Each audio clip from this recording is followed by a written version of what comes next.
नमस्कार, स्वागत है आप सभी का प्रदेश का सबसे भरोसेमंद news channel India news Haryana पर। मैं हूं आपके साथ सुरभि तिवारी। हमारे इस खास कार्यक्रम आपका एमएलए लाइव में आज हम आपके प्रतिनिधि से पूछेंगे हर वो सवाल जो जुड़ा है आपके सरोकार से, आपके हलके के विकास से।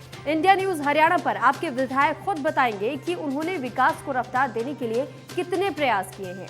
जनता को मिलने वाली मूलभूत सुविधाओं के लिए आपके जनप्रतिनिधि क्या क्या कदम उठा रहे हैं, विधानसभा क्षेत्र में कितना विकास कार्य हो चुका है और कितनी परियोजनाओं का रोड मैप तैयार है। इन सभी मुद्दों पर चर्चा करने के लिए हमारे साथ जुड़ेंगे शाहबाद विधानसभा क्षेत्र से विधायक रामकरण काला जी।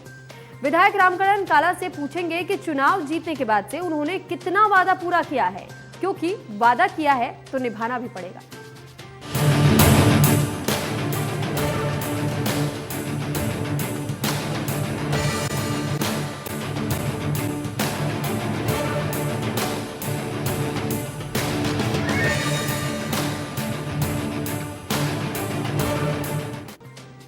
तो सबसे पहले शाहबाद में क्या कुछ अहम मुद्दे हैं और इन मुद्दों को लेकर के किस तरीके से क्या कुछ काम होना है या हो चुका है, इसको लेकर ग्राफिक्स के जरिए आपको समझाने की कोशिश करते हैं। तो शाहबाद विधानसभा के मुद्दे क्या कुछ है। गिरता भूमिगत जल स्तर खतरे की घंटी है, इलाके को डार्क जोन से बचाना होगा। तो सीवर और जल निकासी की समस्या लगातार शाहबाद में बनी रहती है, ये एक अहम मुद्दा है। शाहबाद बस अड्डे के पास अंडरपास की मांग आम जनता की तरफ से की गई है, सरकारी कॉलेज की दरकार है। तो शाहबाद विधानसभा के तमाम मुद्दे हम आपको बता रहे हैं कि कैसे शाहबाद हल्के की कई सड़कें फिलहाल टूटी हुई नजर आती है, तो इस पर कितना कुछ काम हुआ है ये देखने वाली बात है। शाहबाद विधानसभा के जो मुद्दे हैं, गिरता भूमिगत जल स्तर, ये भी एक बड़ा और अहम मुद्दा हो जाता है। साथ ही डार्क जोन से बचाने की कोशिश की जा रही है शाहबाद को, और इस पर कितना काम हुआ है ये भी एमएलए से पूछेंगे।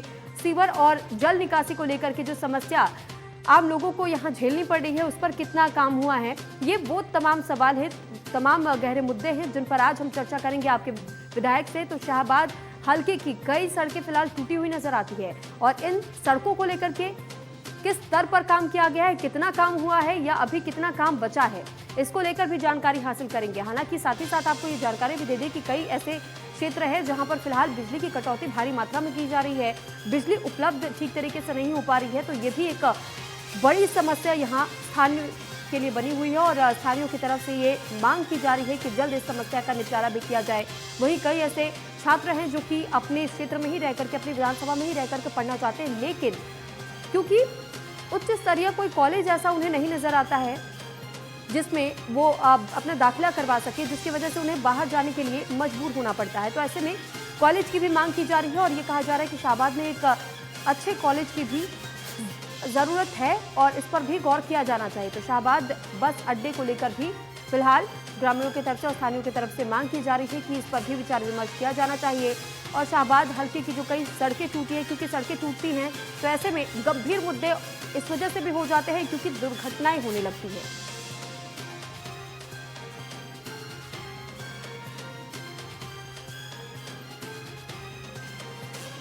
तो शाहबाद विधानसभा के ये तमाम मुद्दे हम आपको लगातार बता रहे हैं कि कैसे देखिए बस अड्डे पर अंडरपास की मांग की जा रही है, सरकारी कॉलेज की दरकार बताई गई है ताकि सरकारी कॉलेज हो।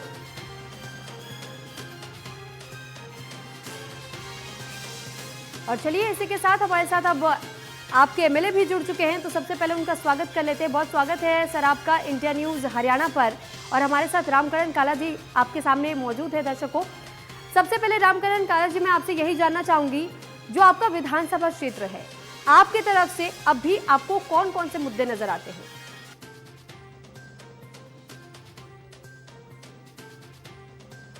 बाकी तो अपना दे दिए थे, थोड़े बहुत तरह के हमारे जी रामकरण जी, क्या आप तक मेरी आवाज ठीक तरीके से पहुंच रही है?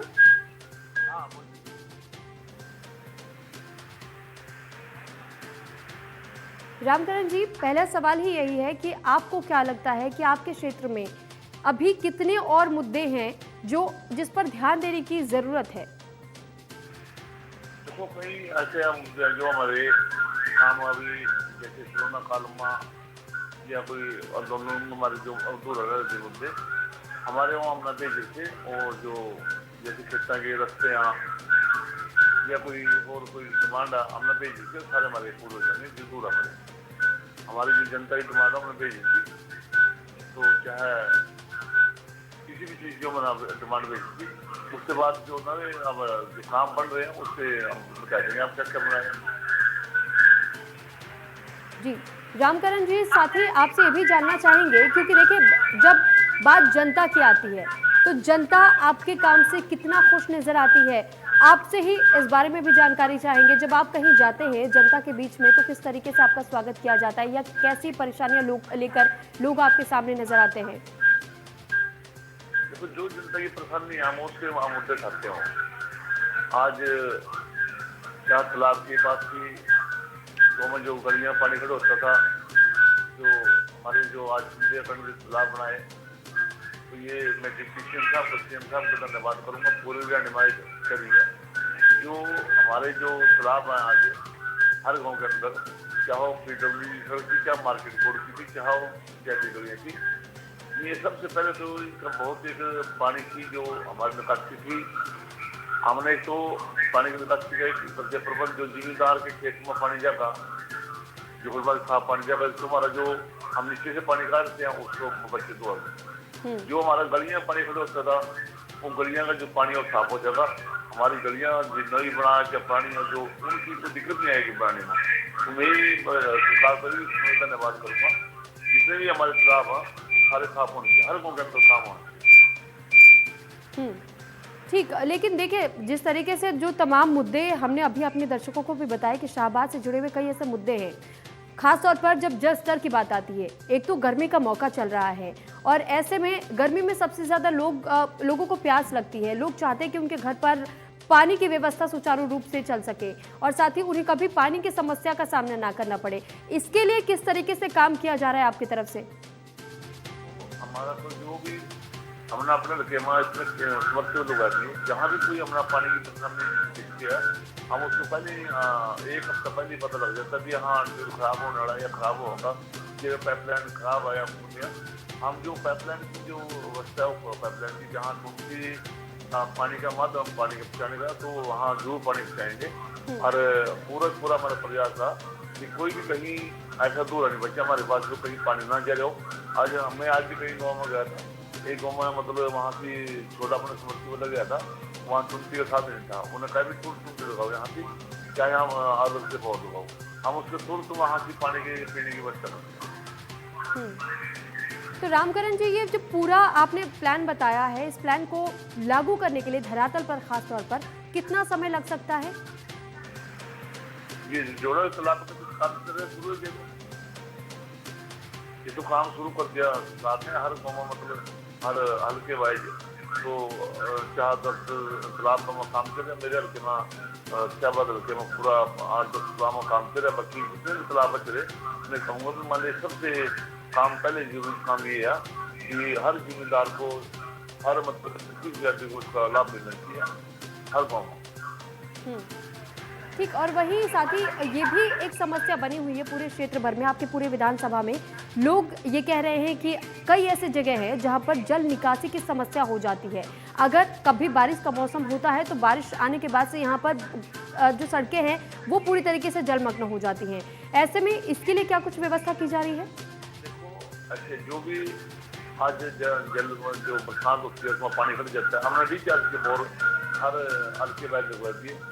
उससे और भी कोई मतलब समस्या, जैसे अभी तालाब जो खुले जो इसके अंदर फिल्टर होगा पानी, इसमें बरसाती पानी दी जाएगा, इसमें तो बरसाती पानी कुछ नीचे जो खुदाई कराएगा उसमें नीचे जाएगा, बाकी साफ होगा जो फिल्टर होगा वो जिम्मेदार के काम आएगा। तो इसमें बरसाती पानी रिचार्ज करके अपना उसमें रिचार्ज जो तालाब है, जो आस पास के जो जिम्मेदार खेत हैं उसके पास पानी पहुँच जाएगा। ठीक, लेकिन अब इलेक्ट्रिसिटी को लेकर के अगर बात की जाए तो देखिए विद्युत को लेकर के कहा जा रहा है कि कई ऐसे क्षेत्र हैं जहां पर लोगों को डार्क जोन की समस्या का सामना करना पड़ रहा है, कई जगह पे बिजली कटौती भारी मात्रा में की जा रही है। तो ऐसे में उन क्षेत्रों के लिए किस तरीके की व्यवस्था आपकी तरफ से की जा रही है, क्योंकि वादे तो देखिए किए गए थे। वहाँ भी मतलब ड्रग जोन में भी वो भी जैसे ड्रग जोन है वहाँ भी मतलब हम प्रबंध करेंगे।